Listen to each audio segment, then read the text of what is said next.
Okay, I'd like to show you around a little place I like to go to make a batch of beer.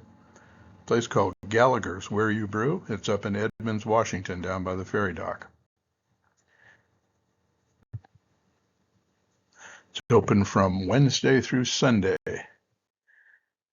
And you can brew beer, wine, cider. They got a great root beer there too. And basically, it's got everything you need to make your beer, ingredients, steam pots, everything you need. You just walk in, put it together, come back a couple of weeks, and you can bottle it.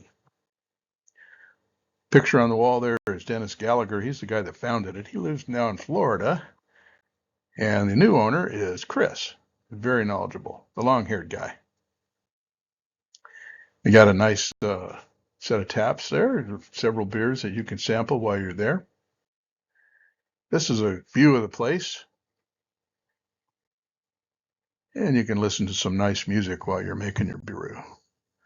They have a little room off to the side where you can make your wine. You can choose from various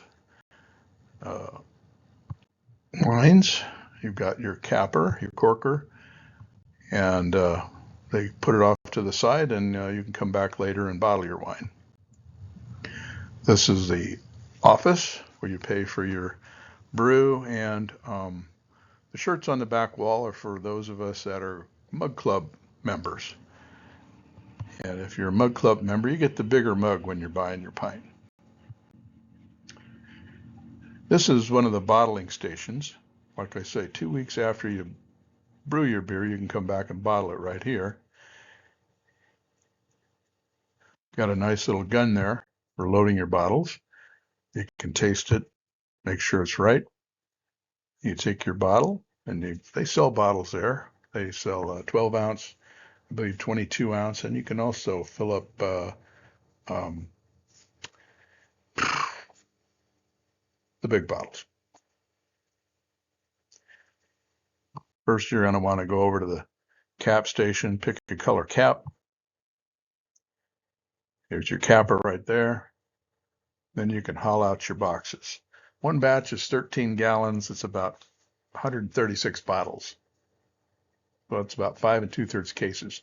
You can buy it in half batch, though, if that's a little much for you.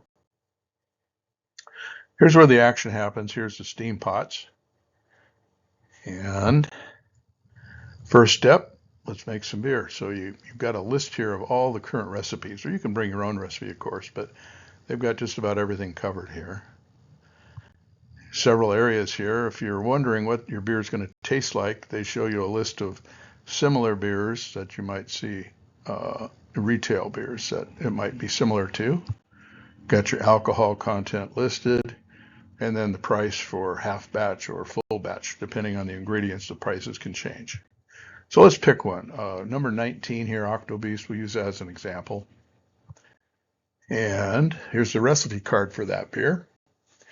As you can see, there's three main areas. There's your grains, your malts, and your hops. And then the instruction card. Now this instruction card works for every single recipe there. So you just got to follow the directions. It's pretty easy. First step is you fill the kettle with water. Well, usually when you get there, it's already filled for you. So we don't have to worry about that. The next thing is you weigh out the grains into a large pitcher. Got several pitchers there. You just grab one, set it on the scale, zero the scale, set it to grams, and then you start measuring your grains. These are a lot of the grains. They're all different. You pick whatever one is required. Here we have 3 different grains we're using, 200 grams each. You pour them in there. And once you're got those measured out, you want to crack the grain. This is the grain cracking mill. You just pour your grain right in the top and then use the same pitcher to catch it when it comes out the bottom after you crank the handle. Then you take the cracked grains and you place it in the grain basket, which is inside the steam pot. This is inside the steam pot. You see the basket right there. You fill your grain right into that. It acts kind of like a tea bag in that water. Next thing is you turn the steam on. There's a valve right there. You just turn that halfway, just like the instructions say. And we're going to try to get that up to 160 degrees while we're stirring that basket like a tea bag. This is how you measure the temperature. They have several of these. You just dip it in the water, and when it gets to be 160, you know you're there. Now, while the water's heating, you're going to deal with your malts. Malts, in this case, a lot of times there's several different malts, but in this case there's only one. Each pitcher will hold 4 liters, so we're going to need a couple of pitchers for this. And these are your malts underneath. They come in big barrels, and they're like a big, thick, molassesy type syrup. You stick your pitcher underneath there, turn on the valve, and let it flow. And be careful not to walk away because it can get away from you and make a big mess if it overflows. Once you have that done, and your water is still heating up behind you, now you start measuring your hops. You have 3 colored plates they use because each of these plates goes in at a different time during the brew. So you've got a blue, yellow, and a red plate in this case. You don't always have a yellow plate, but in this case we do. 45 grams of the various types of hops. And the hops are kept back in a refrigerator. You go get the right kind of hops. And in some cases, you can bring your own hops, or there's fresh hops available. If you're maybe a little advanced and want to do some fresh hop brewing, it's very tasty. So in this case, we've got several of them that we're going to be measuring. You just take it, dump it in, measure it just like you were measuring the grain. Hopefully, by about now, you've gotten your water up to 160 degrees. So you take that basket out and set it underneath.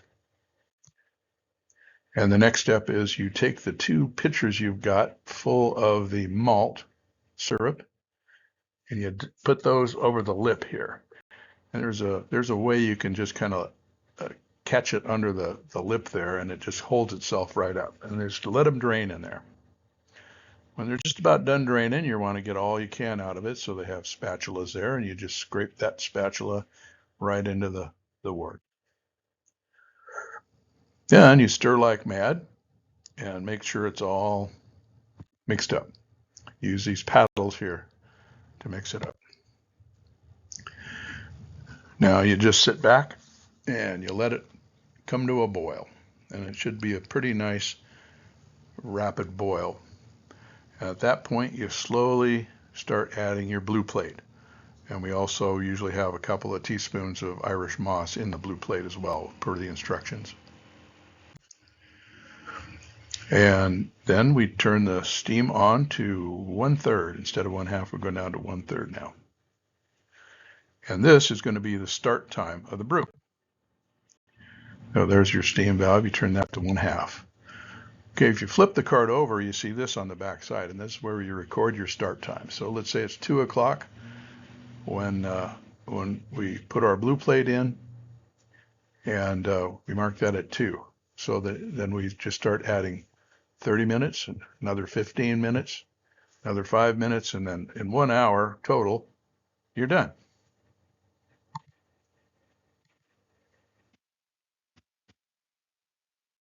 This is a time for you to sit back and while it brews, and you can just enjoy some of the beer they have on tap and just have a chat. After the first 30 minutes, you're going to add your yellow plate. You want to do that slowly, just like the instructions say. Another 15 minutes after that, you're going to turn the steam valve off. That's going to stay off. 5 more minutes past that, you're going to add the red plate, the aroma hops. And then you stir like mad for a minute, and you don't stir it again. And when time hits, when the hour is up, you let the brewmaster know, and he comes over, he hauls over a keg and puts your name on it, and we're going to drain that into the keg. He's going to ask you when he's ready to turn that wort valve, and that's going to empty the steam bath into the keg.